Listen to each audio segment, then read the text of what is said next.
Government of laws, the rule of law. And what surprised me in reading this indictment, and you have to sit and read it, is that the president knew what he was doing. He knew when he commanded or directed his aide to bring the boxes to him. They'll take the boxes away. Or he played a game of hide and seek. You don't have to be a lawyer to understand what the president was trying to do, the former president. He was trying to retain these documents after he was subpoenaed, and he delayed. So where are we now?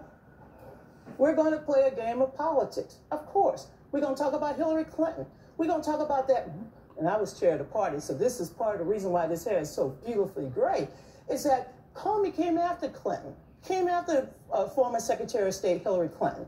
A month before the campaign, this is what the Clinton campaign had to deal with. This is what we had to deal with. And 2 days later, it was announced that, oh, we're not going to bring any charges. So bring them all up.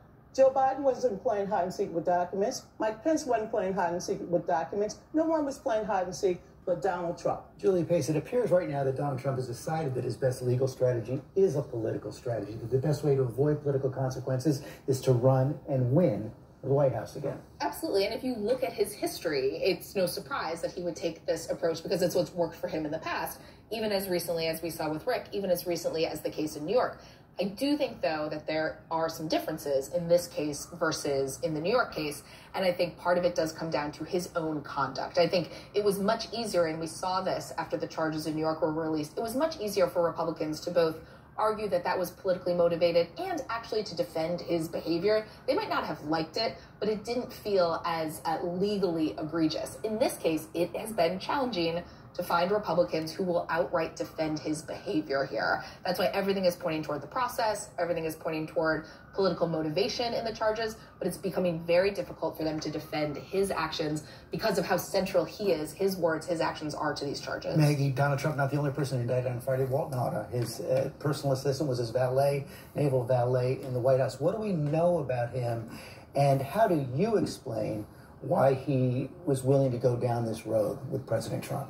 I think that you have to look at Walt Nauta differently than we have seen other people who have ended up on the wrong side of prosecutors alongside Donald Trump. This is the first time Trump himself has been charged in a case like this. In the Trump Organization case in Manhattan, he was not charged. When Allen Weisselberg. Allen Weisselberg was. When Michael Cohen was charged and Trump was president, Michael Cohen got charged, Trump was not.